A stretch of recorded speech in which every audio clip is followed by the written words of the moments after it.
시청자 여러분 안녕하십니까? 10월 23일 수요일 인사드립니다. 박민영입니다. 안녕하세요. 이혜은입니다. 간밤 미국 증시 3대 지수가 또 한 번 혼조세를 보이면서 마무리했습니다. 나스닥 지수만 소폭 오름세를 보였는데 국채금리가 연이어서 급등하고 있는 점이 시장의 지수를 끌어내리는 점이 계속해서 나타나고 있는 주요 포인트 중에 하나입니다. 특히 테슬라는 실적 발표 앞두면서 나흘 연속으로 하락세 면치 못하고 있는데요. 이러한 흐름이 우리 국내 2차 전지 종목들에는 어떤 영향을 미칠 것인가 한번 주시를 해보셔야 되겠고요. 반면에 GM은 실적 발표 내놓고 9.8% 급등세를 시현했습니다. 전기차 부문에서 예상보다 좋은 모습을 나타냈다라는 것이 주요한 요인으로 작용했습니다. 시장의 분위기가 그리 좋지 않다 보니 개별 종목 뉴스에 굉장히 민감하게 반응장이 연출됩니다.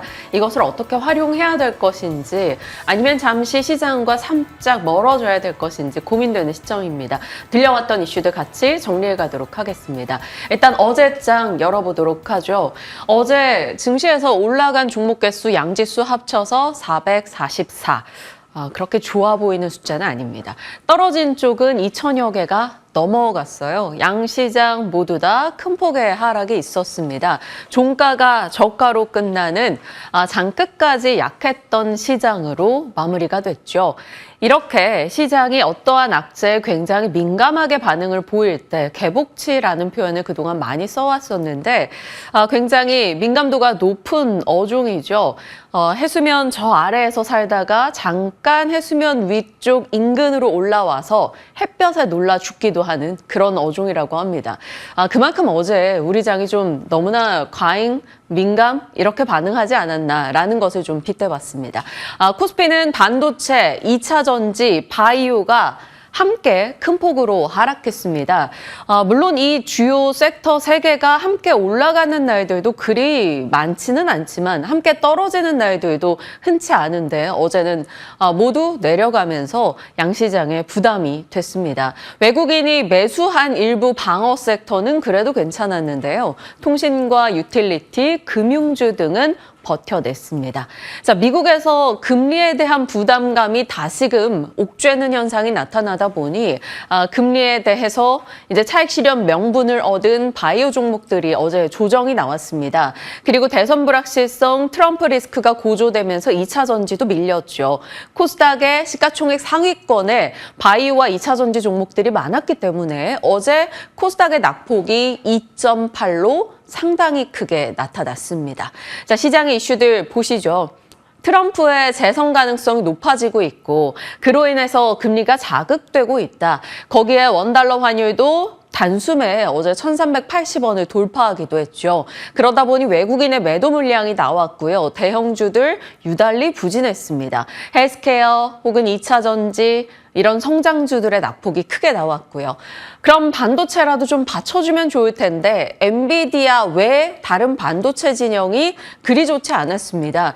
삼성전자는 52주 신저가 랠리를 계속해서 이어나갔죠. 어제 종가상으로 58,000원권까지 놓쳤습니다. 2% 이상의 하락으로 외국인들 참 징글징글하게 삼성전자를 매도하고 있습니다.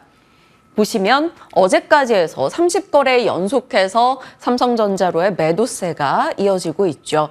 58,000원권까지 놓치면서 조금 심리적으로 위축이 가해지고 있는데 반도체와 삼성전자 어떻게 흘러가게 될지 예의주시해야겠습니다. 자, 그런 반면에 시장이 좋지 못하다 보니까 해지성으로 좀 볼 수 있는 테마들 그런 쪽에서 강세 흐름이 있었는데 마침 명분도 많았죠.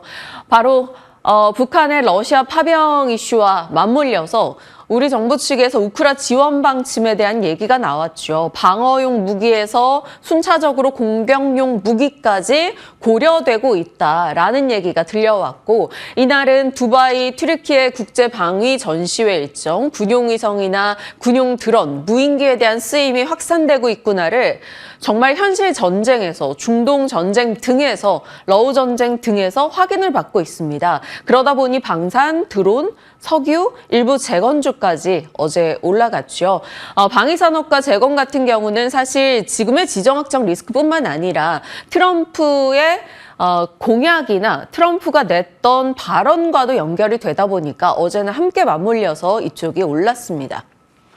그나마 원전이 서브 섹터로서 확실하게 어제까지 힘을 유지해줬어요. 미국에서 빅테크가 SMR 등에 관심을 두고 직접적인 계약을 맺고 있고 AI와 우리의 SMR 내기 건설 이슈, 트럼프의 원전 지지 이슈, 정상회담 일정 앞둔 모멘텀까지 작용하면서 어제 원전주들 강했습니다. 다만 이들 역시나 길게 꼬리가 좀 달렸죠. G2파워 같은 경우도 7,300원권까지 갔다가 어제 21% 상승으로 마무리가 됐고요. 서점기 전에 10% 상승, 일진파워, 우진엔텍 등도 올랐으나 우진엔텍 장중 변동이 꽤 컸습니다. 보시다시피 장중에 급등했던 부분을 거의 다 반납한 채 마무리가 됐다라는 점은 참고하시길 바랍니다. 어제 시장의 흐름이었습니다. 코스피 시가총액, 코스닥 시가총액 상위 종목들을 쭉 보면 어제는 마치 가세가 기울어버린 듯한 느낌이었죠. 오른 종목 찾기가 굉장히 어려웠고 주요 섹터에서 대다수가 대형주 다 밀려나는 모습이 나타났습니다.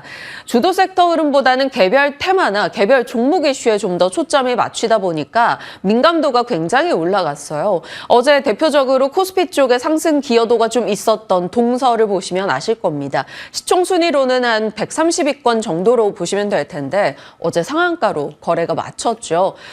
동서식품의 지분을 50% 나눠 갖고 있는 몬델리즈가 갖고 있던 커피 기업 JDE 피츠의 잔여 지분을 매각한다라는 소식이 있었습니다. 그러면서 이해상충 문제로 커피 믹스 수출 제한 부분이 완화돼서 동서식품의 커피가 이제 북미 시장 등으로 더 수출이 자유로워질 수 있다. 이런 기대감이 등장한 거죠. 그러면서 장중에 상한가로 끝이 났는데 시간 외에서 동서식품은 수출 계획이 없다라고 밝혔습니다. 그러면서 동서가 시간 외에서는 5% 하락으로 끝이 났네요. 그러니까 특정 뉴스에 너무 공격적으로 민감하게 반응할 경우에는 쉽게 리스크 관리가 되지 않는 그런 장이기도 합니다. 어제 이 시각 전해드렸던 단독 뉴스라서 주의는 필요하나 이 소식 살펴야 된다라고 말씀을 드렸었죠. 클래시스 M&A 시장에 등장을 했다라는 소식이 있었는데 클래시스 측에서는 매각보도 사실 무근이다라고 장 초반에 소식을 내놨고요. 어제 이루다 상장 폐지 날이었는데 이루다 흡수합병 관련해서 신주 상장으로 인한 과잉 물량 우려까지 더해졌습니다. 그래서 출발 30여 분 만에 클래시스가 10% 넘게 떨어졌다가 그나마 낙폭 조금 줄여서 9% 하락으로 끝났습니다. 특정한 뉴스에도 굉장히 민감하게 시장 등이 반응하고 있고 요즘엔 단독을 달고 나오는 뉴스 등에서 일부 이렇게 뒤집혀버리는 내용이 꽤 반복되고 있다는 점이 굉장히 불편하고 불쾌하게 느껴집니다. 자, 상황이 이러다 보니까 개별 기업 소식에 더 민감한 시장, 당연히 실적 시즌, 실적의 내용에 집중할 수밖에 없겠죠. 오늘 삼성 바이오로직스, LG 이노텍, LG 디스플레이 등이 실적 내놓으니까요. 체크하셔야 되고요. 테슬라 실적도 앞두고 있는 상황입니다. 자, 내일은 그래도 실적에 대해서 조금 기대감이 있는 게 SK하이닉스와 현대차인데 여기서 실적이 어떻게 나올지 바이오 섹터 등에 굉장히 중요한 힘이 될 것입니다. 어떨지 지켜봐야겠죠. 계속 말씀드리고 있는 다음 주 알파벳 메타, 마이크로소프트 실적에서 AI 칩 진영의 힘을 얻을 수 있을지 아니면 지금 굉장히 이 빅테크의 실적 기대치가 높기 때문에 기대 그 이상을 내줘야 하는 그 부담을 이길 수 있을지 여러 가지 면으로 좀 주의하며 봐야겠습니다. 자, 요즘에는 이 노래로 세대가 갈린다라고 합니다. 아파트 노래 알아? 라고 물었을 때 띵동 띵동 이걸 먼저 떠올리시는 분들은 9세대이신 거고요. 랜덤 게임을 떠올리시는 분들은 당연히 로제의 신축 아파트, 이 인기를 실감하고 있는 젊은 세대일 겁니다. 세계 최대 음원 스트리밍 플랫폼이죠. 스포티파이에서 로제의 아파트가 1위를 기록했습니다. 뮤비가 유튜브 인기 급상승 1위를 기록했고요. 뮤비 공개 4일 만에 8,200만 뷰를 달성했습니다. 일간 차트가 집계 가능한 나라 중 10여 개 국가에서 출시되자마자 1위를 기록했는데 함께 이제 협업한 브루노 마스도 이러한 기록은 처음 가졌다라고 합니다. 아파트 게임을 한다던가 관련한 노래를 가지고 챌린지를 하는 내용 등이 계속해서 여러 가지 SNS에 업데이트가 되고 있네요. 아파트 인기 덕분에 음원 유통사 YG 플러스가 단숨에 회귀 드라마를 써냅니다. 7개월 전 주가 수준으로 두 번의 상한가로 올라가네요. 21일, 22일 각각의 상한가를 기록했습니다. 다만 이것이 엔터사 전반으로 좀 퍼지면 좋을 텐데 아직은 그렇지는 못하고요. 엔터주들이 어제도 일부 오르긴 했습니다만 상승폭이 다 한 2% 미만에 그치긴 했습니다. 어떨지 시장이 주목할 게 없다면 지속적으로 여기에 관심을 둘 수도 있을 텐데요. 감성은 음악에만, 이성은 매매에 그래도 조금은 이성을 챙기면서 좀 주의하시며 대응하시길 바랍니다. 제약바이오, 어제 이 시간에 올해 상승률 기준으로 이들이 얼마나 올랐을까요? 어디까지 올라갈까요? 이 말씀을 드렸었는데 하루 만에 이들 종목이 모두 다 하락으로, 물론 리가캠은 보합으로 끝이 나긴 했습니다.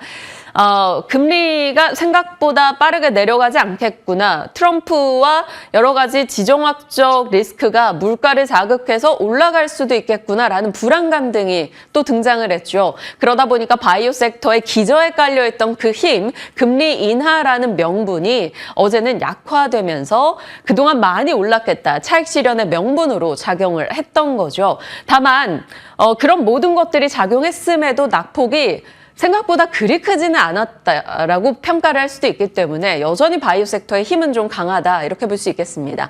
이 금리 인하의 명분이 조금 약화된 것은 아쉽긴 합니다만 오늘에 있을 삼성 바이오로직스 실적 체크하시면 되고요.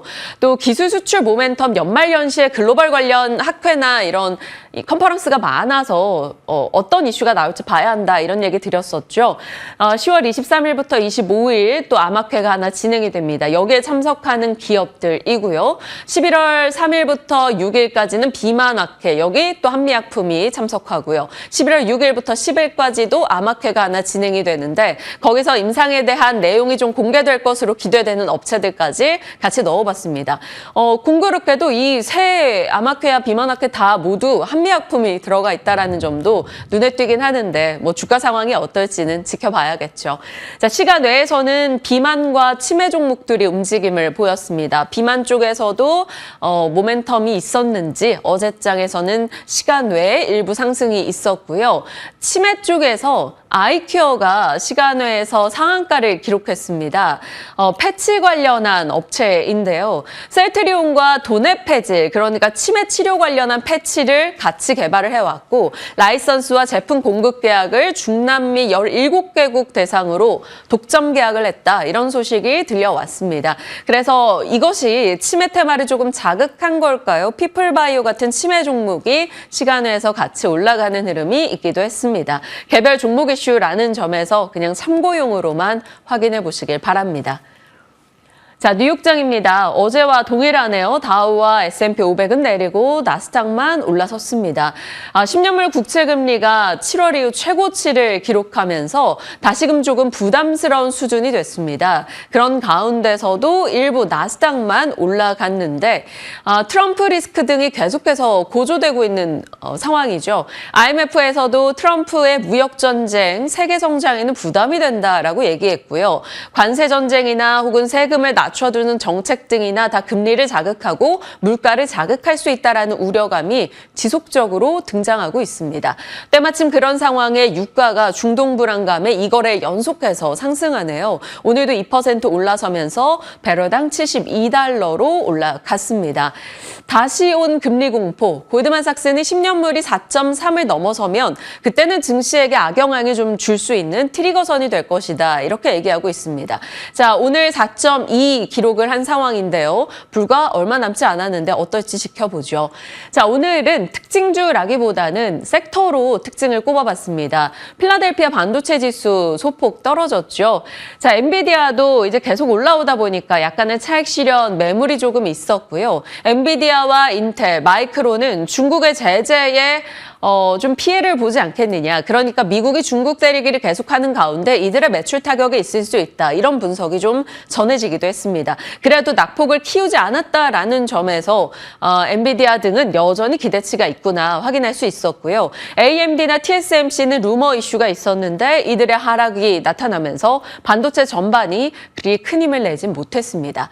자, 태양광 쪽 종목들 시티에서 퍼스트솔라가 대선에서 누가 되든 무관하게 수혜를 볼 것이다 이렇게 얘기를 하면서 투자 의견을 좀 긍정적으로 더 선회시켰죠. 퍼스트솔라 2% 이상 상승했습니다. 인페이즈 에너지, 미국의 대형 태양광 업체인데 이 종목도 장중에는 2% 올랐는데요. 시간 외에서는 실적에 대한 아쉬움이 드러나면서 결국 시간 외에 급락이 나왔습니다. 잠시 후 다시 한번 짚도록 할게요. 그리고 뭐니 해도 오늘의 가장 큰 특징주는 많은 분들이 GM 꼽으실 겁니다. 호실적과 가이던스 상향을 했죠. 그래서 포드까지 같이 끌어올려줍니다. 포드도 2% 상승, GM은 10% 가까운 폭등이 나타나기도 했습니다. 뉴욕장 분위기였고요. 자, 밤사이 실적이 많이 나와서 일단 힘 닿는 데까지만 정리를 했습니다. GM 말씀드린 대로 좋은 실적과 가이던스를 올렸고 전기차 손익분기점에 근접했다라는 소식에 9% 급등했습니다. 자, 이렇게 기존의 내연기관차가 전기차 시장에 진입해서 어느 정도 성과를 내고 있다는 것은 전기차의 선발대인 테슬라 입장에서는 부담이 되겠죠. 그런 내용과 일부에서 테슬라 실적에 대한 우려의 목소리가 나타나면서 테슬라 소폭 떨어졌습니다. 자, 로키드 마틴 아쉬운 실적으로 인해서 결국에는 장중 6% 흔들렸고요. 같이 방산 쪽에 실적을 내놓은 레이시온도 장중에는 결국 하락 마감이 됐습니다. 다만 레이시온의 실적은 그리 실망스럽지 않았었고요. 방위 제품의 수주가 계속 늘어나고 있다는 점에서 로키드 마틴이나 레이시온은 앞으로의 추이에 대한 기대감은 꽤 높았다라는 평입니다. 물론 이번 실적에서는 일부 아쉬운 구간이 있기는 했었죠. 화장품 쪽에서 로레알이 중국 매출 부진 이슈가 등장했습니다. 그러면서 다른 화장품 종목들까지 좀 부담을 느꼈어요. 로레알 4%, 엘프뷰티, 울타뷰티도 각각의 하락을 나타내기도 했습니다. 자, 버라이즌은 호실적과 가이던스 상향했다라는 소식 등이 들려오면서 네, 이것은 GM의 내용이 같이 들어가 있었네요. 좀 체크해 주시길 바랍니다. 네, 버라이즌 같은 경우는 실적에 대한 좀 아쉬운 움직임이 나오면서 주가 하락으로 끝이 났다. 이렇게 체크해 주시고요. 필립 모리스는 연수익 전망이 상향됐습니다. 그래서 10%. 어제 국내에서 KT&G 담배 쪽도 올라섰는데 미국에서도 담배 회사가 같이 강세를 나타내기도 했습니다. 시간의 내용을 보실까요? 스타벅스 실적 미스로 빠졌고요. 인페이즈 실적 미스로 흔들렸습니다. 맥도날드에서는 대장균으로 인한 사망 1명 소식이 들려오면서 또 시간외에서 하락하는 흐름이 있었네요. 얼추 들려왔던 종목 뉴스가 굉장히 많아서 간략하게만 조금씩 정리를 해봤고요. 이 중에서 내가 보유하고 있는 섹터나 종목에 연결될 만한 내용들은 한 번 더 개별적 체크를 해주시길 바랍니다. 여기서 보이는 건 전기차 쪽 이슈, 방산 쪽 이슈, 화장품 이슈 등이 될 수 있겠죠. 자, 그리고 전기차 쪽에서는 테슬라를 제외하고는 나쁘진 않았습니다. 중국산 전기차에 대해서 EU가 관세를 부과하기 전까지 그쪽에서 엄청난 수입이 증가하고 있다. 이런 소식이 들려오면서 중국 관련한 전기차 업체들을 필두로 해서 또 리튬 쪽도 이슈가 있었던 만큼 올라섰는데 테슬라만 이 상승에 좀 동참하지 못했다. 이렇게 보시면 되겠습니다. 네, 뉴욕장 흐름이었고요. 연결고리는 전운이 짙다라는 느낌에 요걸 넣어봤어요. 요즘 계속 안 좋은 소식들 나오고 있죠. 북에서 러시아를 위해 파병을 했다라는 소식에 맞대응해서 우리 쪽도 어떻게 지원을 하겠다, 우크라를 이런 내용이 계속 더해지고 있습니다. 자, 밤사이 소식은 젤렌스키가 이제 북한 파병 사실을 우리의 우방국들은 감추지 말고 좀 적극적으로 대응을 해달라라고 촉구하는 소식이 있었고요. 북한의 러시아 파병설로 인해서 그것이 유럽의 주요 국가를 좀 자극했습니다. 그래서 유럽 국가에서 우크라 파병론을 좀 고개 들었다. 이런 뉴스가 들려오기도 했고요. 이 와중에 노동당 부부장인 김여정은 한국과 우크라는 미친 것들이다. 핵보유국에 도발을 하고 있다라는 굉장히 강경한 멘트를 날리기도 했습니다. 여러모로 좀 좋지 못한 소식들인데요. 전쟁 관련한 내용이 자극이 될 경우 전쟁 트레이드, 석유, 가스, 방산, 안티 드론, 식량 비료, 재건 등도 같이 체크가 가능하겠습니다.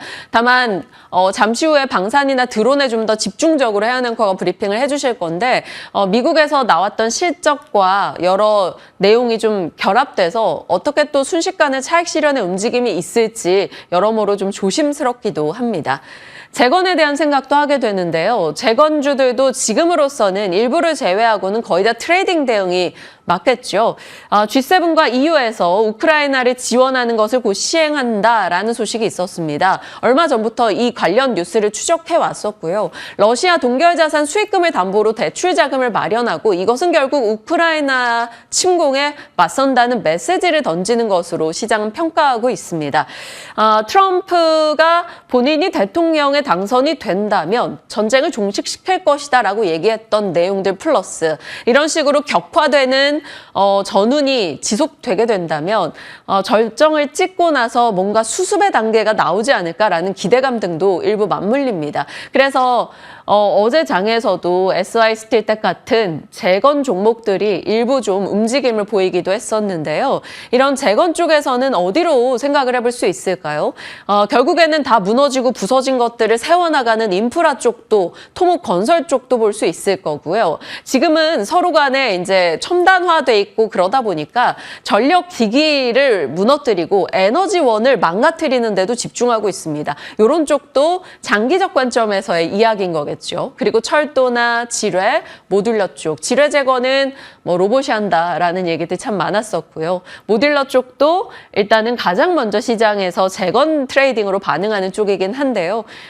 관심을 둘 여지가 있을지는 잘 모르겠습니다. 일단 이런 스토리 등이 나오고 있다. 이렇게 정리만 할게요. 오늘입니다. 일정상 요 내용이 있다라는 점, 그리고 내일은 폴란드 대통령과 정상회담, 여기서 원전 방산 모멘텀 나올지 체크가 필요할 것 같습니다. 참 어수선한 시장이고요. 개별 종목 대응도 너무 어렵습니다. 같이 고민하도록 할게요. 자, 오늘은 저희가 그동안 굉장히 자주 얘기했었던 방산, 그리고 어제 또 추가됐던 드론 쪽 얘기해 주신다고요. 예, 어제 사실 민영 앵커와 함께 아이템을 정하면서 좀 머리를 싸맸던 기억이 납니다. 그만큼 우리 시장에 내러티브가 많이 떨어져 있는 것이 아닌가라는 생각이 드는데 그러한 와중에도 방산 관련 종목들 장중에 빛나는 모습을 나타냈죠. 함께 보시죠. 우리가 전쟁의 기운이 감돈다라고 이야기를 할 때 전운이 감돈다라는 이야기를 합니다. 그런데 그러한 전운을 뚫고 올라서는 방산주들의 모습에 좀 주목을 해야 되는 요즘 시장이 아닐까 싶은데요. 22일, 그러니까 어제 종가 기준으로 52주 신고가를 돌파한 종목들 세 종목 함께 보시죠. LIG 넥스원이 4.1% 상승하면서 하반기 내내 좋은 흐름을 그래도 보여주고 있습니다. 8월에 주가가 좀 빠졌을 때, 시장이 전반적으로 조정이 나왔을 때를 제외하면 그 이후에 빠른 회복세 이후에 이렇게 신고가를 경신하는 패턴을 보여주고 있는 거고요. 파이버프로가 어제 시장에서 24.1%, 스펙코는 25% 상승이 나왔습니다. 그동안 좀 방산 대형주들이 먼저 움직였다면 어제 시장에서는 중소형주, 드론, 플라잉카 관련주들도 함께 움직이는 모습들을 이렇게 파이버프로와 스펙코의 흐름으로 저희가 포착이 가능했는데요. 한일단조는 상한가에 안착을 했습니다. 장중에 52주 최고 거래량을 돌파했던 방산주로 한일단조를 이야기할 수가 있겠고요. 여기에는 대통령실 국가안보실에서 긴급 NSC 회의를 열고 북한의 러시아 파병에 대한 대응으로서 우리가 그동안은 뭐 방독면이라던가 여러 부품들을 우크라이나에 공급을 했다면 살상용 무기까지도 언급을 해볼 수가 있겠다라는 이야기가 흘러나왔다라는 점입니다. 이에 따라서 일단 제일 먼저 이야기가 됐던 것이 150mm 탄약에 대한 이야기가 나왔고요. 한일단조가 이렇게 상한가에 안착을 하는데 영향을 크게 미쳤던 뉴스였습니다. 거기다가 폴란드가 한국산 무기를 한국의 금융 지원 없이 자체 구입을 추진하겠다라는 이야기가 또 들려왔죠. 이제 두다 대통령과 윤석열 대통령이 24일에 만나게 될 테고 두다 대통령은 현대로템과 한화 에어로스페이스를 25일 우리 시간으로 금요일에 또 기업에 직접 방문을 한다고 합니다. 그 소식과 관련해서도 우리가 관련 종목들 지속적으로 체크해 볼 필요가 있겠는데 지금 방산 종목들이 가는 주요한 내러티브가 그동안에는 수주가 좀 이끌어주지 않을까 하는 기대감이었다면 어제는 이런 북한과 러시아 사이에 긴장이 고조되고 있는, 북한과 우리나라 사이에 긴장이 고조되고 있는 이러한 상황이라는 점은 약간 좀 불편하게 느껴지기도 합니다. 자, 그렇다면 지금 우리가 사실 북한과 우리나라의 갈등은 전 세계적으로 글로벌 지정학적 리스크가 고조되는 와중에 사실 우리나라 오랜 기간 동안 휴전을 했던 국가고요. 여러 글로벌 지정학적 리스크에서 빠지면 좀 서운할 정도로 많은 이야기가 또 나왔던 이 사이의 모습들을 보여주고 있습니다. 그동안 러시아는 북한 파병을 통해서 어떠한 것들을 얻을 수 있을 것인가 이러한 이야기들이 또 있었는데요. 북한이 4개 여단 총 12,000명가량의 규모를 파병을 하면서 포탄과 미사일 등 물자 공급을 받을 수 있을 것으로 보입니다. 러시아는 특히 무엇보다도 좀 군 병력이 부족한 것으로 좀 이야기가 됐었는데 이번에 북한의 병력 지원을 통해서 그러한 부분들이 해소가 되지 않겠느냐 하는 기대감이 있고요. 반대로 북한의 경우에는 현대전의 경험을 쌓을 수 있다는 것이 러시아의 파병을 한 최대 목적이 되겠습니다. 그와 함께 핵무기라던가 위성이라던가 러시아가 가지고 있는 최첨단 기술에 제공을 받을 수 있지 않을까라는 기대감을 갖고 파병을 결정한 것으로 보여지고 있는데요. 이러한 움직임을 정부는 긴밀하게 포착을 하면서 조금 강경한 대응을 고려를 하고 있는 듯합니다. 만약에 살상무기를 지원한다라고 한다면 천궁이 고려가 되고 있고요. 150mm 포탄 앞서서 말씀드렸던 것처럼 그리고 K2 전차, K9 자주포까지도 이야기가 나오고 있습니다. 일단 포탄 같은 경우가 가장 높게 빠르게 만약에 살상용 무기가 우크라이나에 지원이 된다라고 한다면 가장 중요하게 언급이 되고 있는 포인트 중에 하나일 텐데요. 포탄 같은 경우는 미국을 통해서 이미 사실상 우크라이나에 지원이 되고 있었습니다. 물량이 조금 달리고 있는 모습을 보여주고 있기 때문에 추가 지원이 단기간 내 어려울 수 있다는 점은 함께 참고해 보시면 좋겠고요.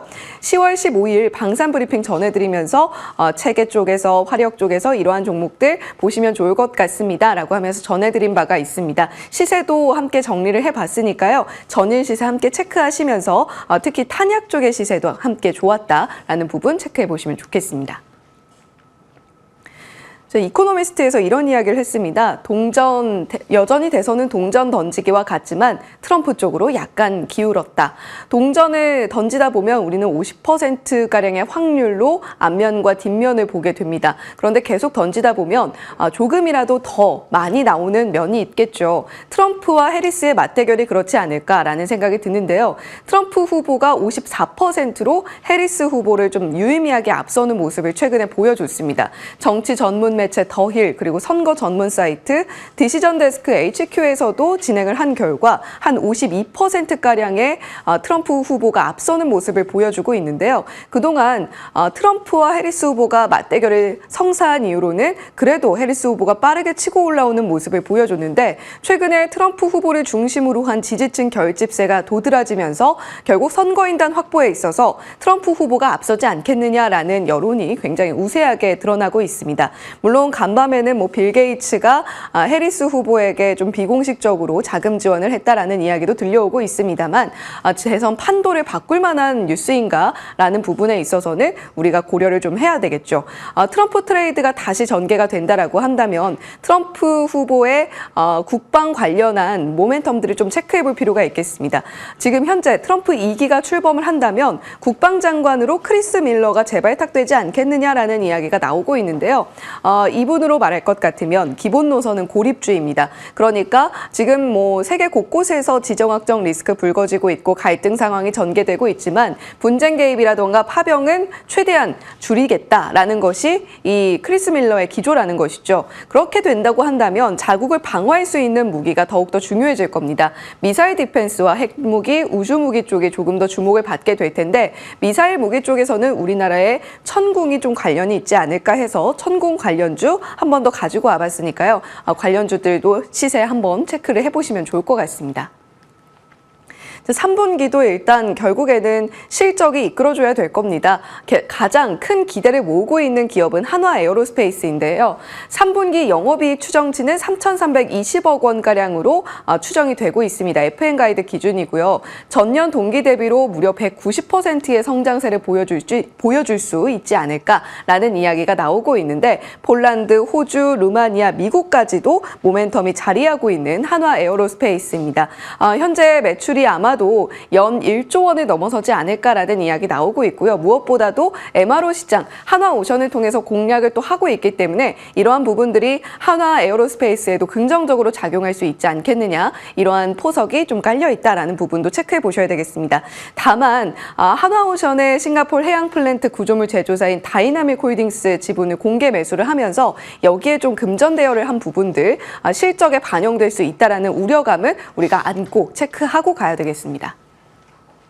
자, 한화 에어로스페이스를 제외하고도 방산 대형주들 상당히 좋은 기대감, 그리고 3분기에도 좋은 모습을 보여줄 것으로 기대가 되고 있습니다. 한국항공우주, LIG 넥스원, 현대로템, 한화시스템도 역시 전년 동기 대비 폭발적인 성장세를 보여줄 것으로 기대가 되고, 그중에서도 현대로템이 끌어모으고 있는 기대감이 상당히 큽니다. 폴란드와 루마니아에 수출 추진하고 있는 내용들이 아무래도 하반기 그리고 2025년까지도 이어지지 않을까라는 기대감이 자리하고 있는데요.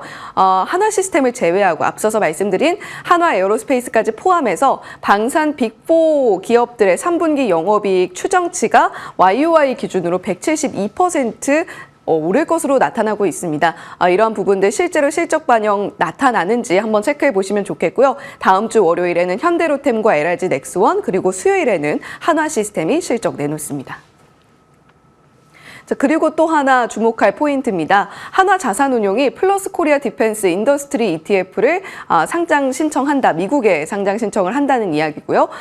지금 국내 방산 ETF들의 수익률이 상당히 좋습니다. 미국 시장에 이렇게 ETF를 상장함으로써 국내 방산 기업들에게도 새로운 기회가 열리지 않겠느냐. 그리고 미국 진출에도 오히려 청신호가 켜질 수 있는 좋은 시그널이 될 수 있지 않겠느냐. 이러한 이야기가 나오고 있는데요.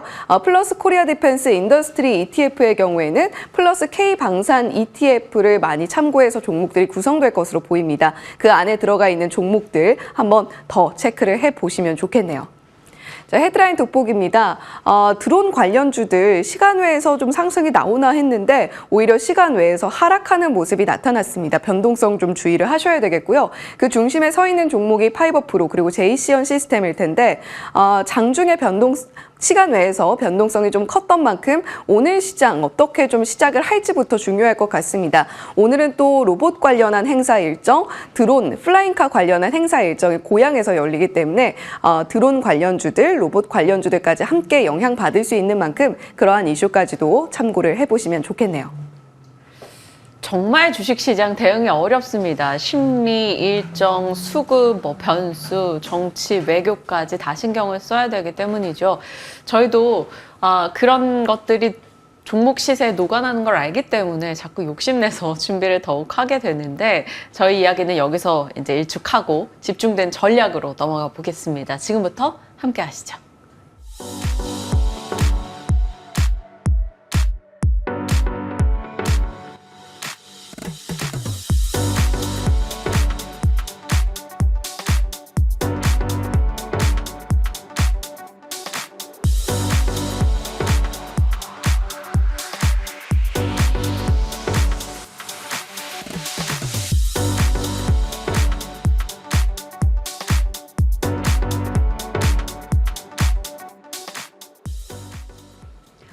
시장에 대한 고민 같이 풀어가겠습니다. 김민진 차장님과 함께합니다. 차장님 어서 오세요. 네, 안녕하세요. 네, 정말 시장을 어떻게 대응해야 될지 모르겠습니다. 어제 주요 섹터가 3대 주요 섹터, 보통 반도체, 바이오, 2차 전지를 말하는데 함께 밀려났고요. 원전과 방산을 제외하면 전반적으로 좋지 못했어요. 네.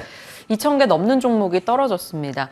환율, 금리, 정세 전반적으로 다 좀 스트레스 요인이 되고 있는데 어찌 보십니까? 네, 사실 이런 극단적인 표현을 쓰고 싶지는 않은데 이제 글로벌 왕따 증시라고 좀 표현을 해야 될까요?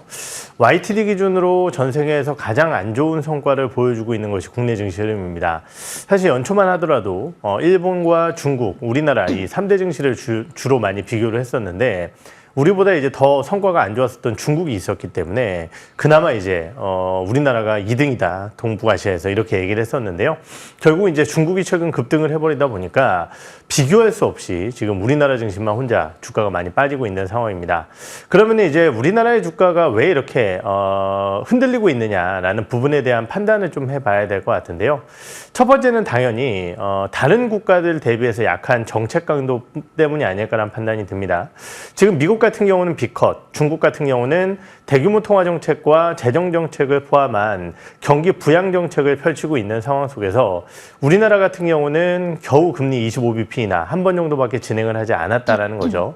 이러한 부분들에 따라 결국은 현재 경제 상황 자체는 뭐 중국 대비해서 혹은 여타 국가들 대비해서 좋을 수 있겠지만은 앞으로의 경기 회복 속도에 대한 우려감이 있다는 것이 첫 번째 문제일 것 같고요.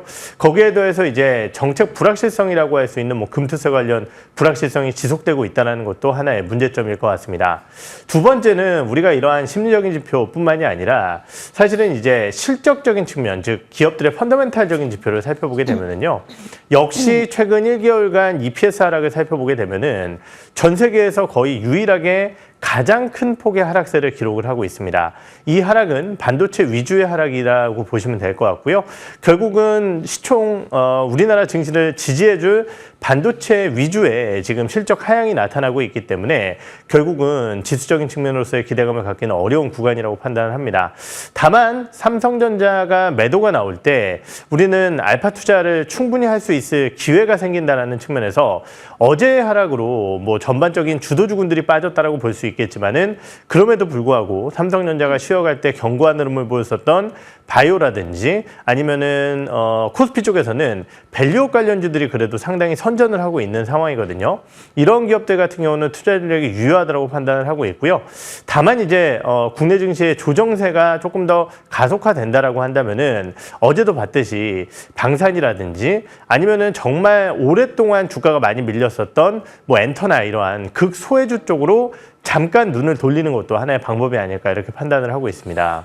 참 어렵습니다. 주도 섹터에서 계속 기회를 모색해 나갈 것인지 아니면 시장에 힘이 빠지는 것을 가정했을 때 대안점이 돼줬던 뭐 방산이나 소외주 혹은 주도 섹터가 밀릴 때 외국인 수급이 좀 있었던 섹터를 봐야 되는지 고민하며 판단해 나가야 될 것 같아요.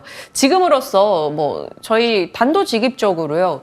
차장님이 보시기에 줍줍해도 될 것 같다. 네. 지금으로서는 매수 실익이 훨씬 큰 것 같다. 이런 종목 떠오르는 거 있으실까요? 우선 낙폭과들 쪽에서는요, 뭐 엔터주들이 이제 거의 바닥을 찍지 않았나, 뭐 3분기 실적까지는 안 좋을 것으로 예상되어지고 있지만은 네.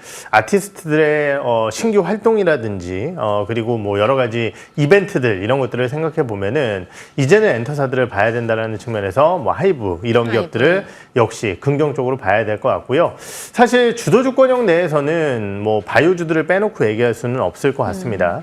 지금 뭐 여전히 어제 주가가 밀리긴 했지만은 리가캠이라든지 이런 기업들의 강세 흐름이 계속 연출되고 있는 상황이고 뭐 저희 시간에서 또 추천을 드렸었던 ABL 바이오 같은 경우도 좋은 흐름을 보여주고 있기 때문에 이런 기업들 위주로의 주가 조정 시의 매수 전략 여전히 유효하다라고 판단을 하고 있습니다. 어제 뭐 조정이었다고 하더라도 사실 그간의 상승폭 대비해서는 조정폭들이 크지 않았습니다. 그만큼 바이오 섹터는 어제 그냥 일부 좀 쉬어가는 느낌이 강했을 수도 있는데요. 이들 종목군에 대해서 좀 조정 시 매수 관점으로 줍줍 가능하다라는 답변을 주셨습니다. 시장에 대한 판단, 이야기 함께 고민하고 있음을 느꼈고요.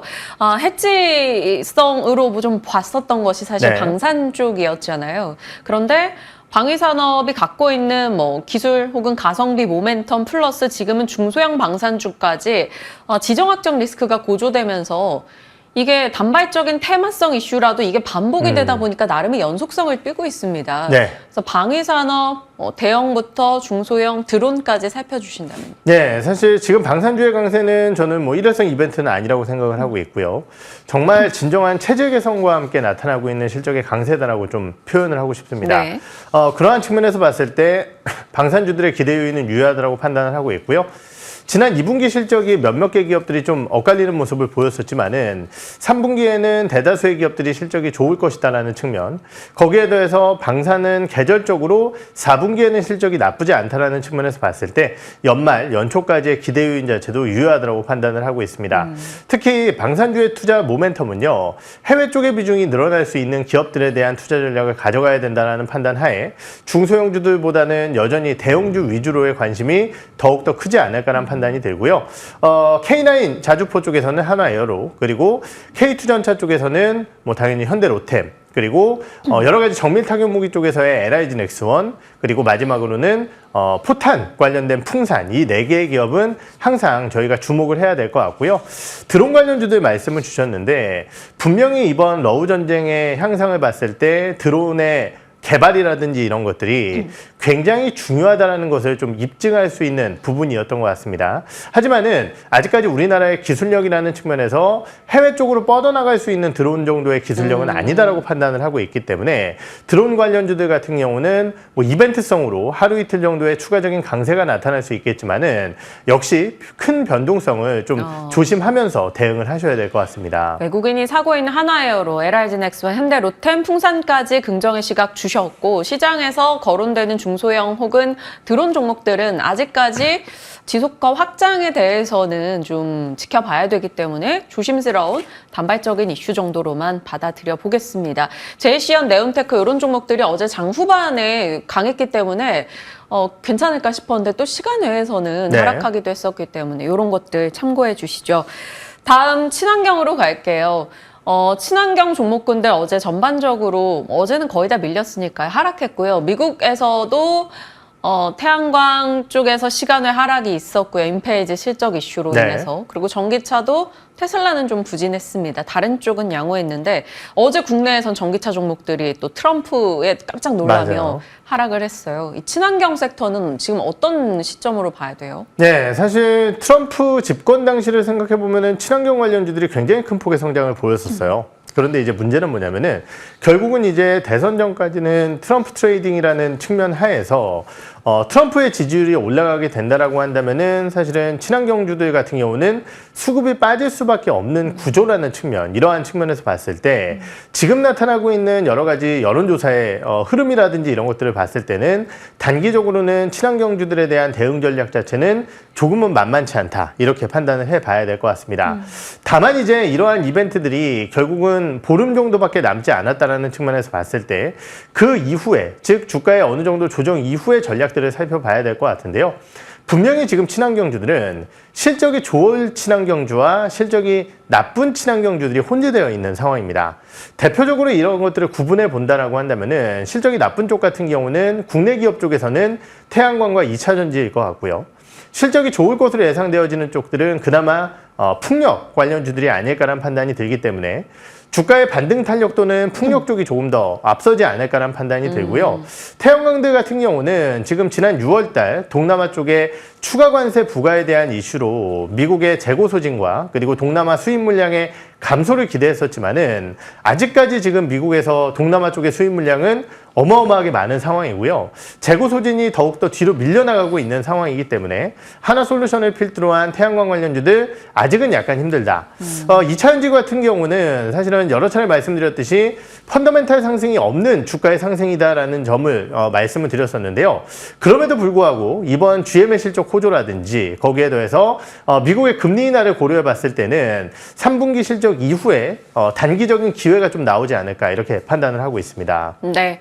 그렇다면 한 줄 정리로 했을 때는 풍력 제외 지금 딱히 매력도가 없다. 사실 풍력도 아직까지는 쉽지 않지만은 대선 이후의 전략에서는 풍력이 가장 매력적이지 않을까, 이렇게 판단을 하고 있습니다. 네. 친환경 섹터에 대한 불안이 트럼프 전 대통령의 당선 가능성으로 인해서 계속해서 거론이 됐기 때문에 한 번 더 참고 차원의 전략을 여쭤봤습니다. 이제 차장님의 픽을 열어보도록 할게요.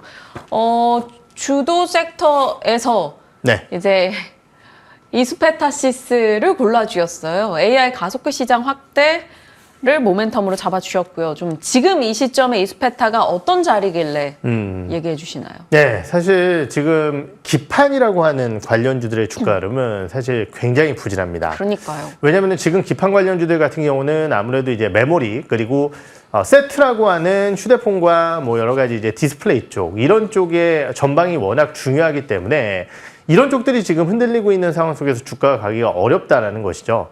하지만은 이스페타시스 같은 경우는 회사의 매출 구조라든지 이런 것들을 살펴보게 되면은 그러한 리스크 요인들이 거의 없다라고 보시면 될 것 같고요.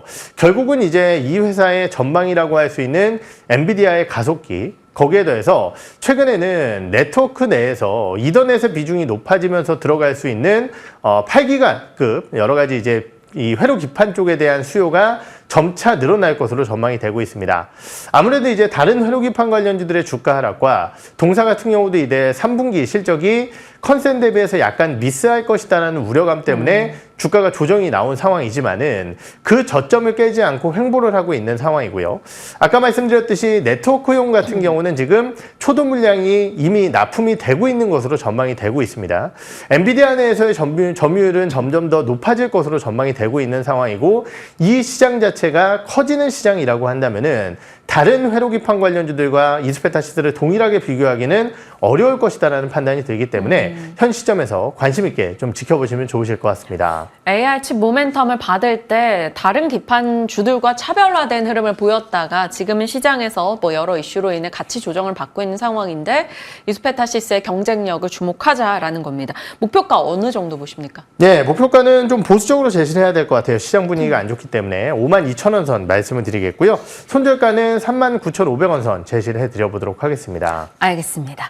자, 저희 AS 차원에서 어제 시간 외에서 바이오 쪽의 비만, 치매 네. 쪽이 좀 올랐거든요. 근데 차장님 말씀 주셨던 종목들에서도 바이오 종목이 굉장히 많아요. 앞서 리가켄 바이오는 이미 언급해 주셨으니까 펩트론 AS 받고 싶고요. 알테오젠도 어제 3% 소폭 하락이 있었는데 이거 어떻게 보십니까? 네, 사실은 뭐 바이오 섹터들 워낙 좋은 주가 흐름을 보여주고 있기 때문에 사실은 이걸 도대체 언제 팔아야 되느냐 이런 고민을 역시 할 수밖에 없습니다. 어제 이제 막판에 대다수의 바이오주들이 좀 주가가 많이 흔들리는 모습을 보였었지만은 이것은 어제 시장 분위기가 좀 하락적으로 과열이 돼 있기 때문이다라고 네. 판단을 하고 있고요. 아직까지는 관련 종목군들에 대한 매도를 공격적으로 가져갈 필요는 없다라는 판단이 듭니다. 다만 이제 해당 기업들에 대한 수익 전략이 워낙 컸기 때문에 일부 비중 축소를 통해서 아까 말씀드렸듯이 극도로 부진했었던 뭐 컨텐츠 쪽 게임이라든지 아니면은 뭐 엔터 이런 쪽으로 가시는 것은 나쁘지 않은 전략이라고 판단을 하고 있기 때문에 비중 축소의 전략도 현재로서는 유효하다 이렇게 말씀을 드려보도록 하겠습니다. 네, 지키는 전략도 고려해 보자라는 것으로 갈무리하겠습니다. 시장과 종목에 대한 이야기 김민진 차장과 나눠봤네요. 고맙습니다. 네.